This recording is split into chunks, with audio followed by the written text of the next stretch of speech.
Today we are looking into the recent federal layoffs. Today we learned the IRS is expected to fire about 6,000 workers. And NASA just confirmed about 5% of its workforce took buyouts. And we have told you that the Cuyahoga Valley National Park is losing 3 people. And News 5's Maya Lockett has the experience now of a local health and human services worker who says she also lost her job.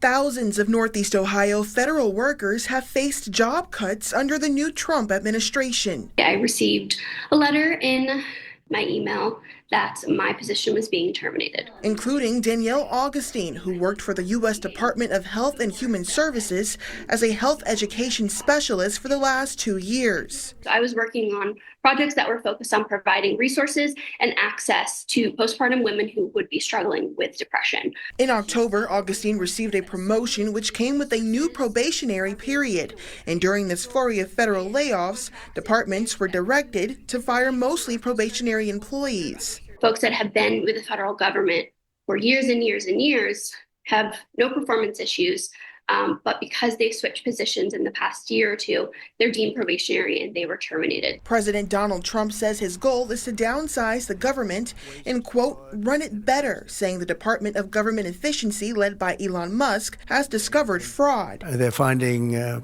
levels of fraud and waste and abuse like I think nobody ever thought possible. And Ohio Senator Bernie Moreno is supporting the president in his push for the cuts. We can't afford the size and scale of the government we have. So what we're doing is we're tightening the belt, just like we do in our own lives. But union and Democrats counter the vacancies created through these terminations. Cleveland is a union town. We have to defend the people that provide these services for every community within Northeast Ohio. Despite the cold and snow, people showed up. The working American people are trying to stand together in downtown Cleveland to rally. Things have to change. We have got to stand up and protect each other.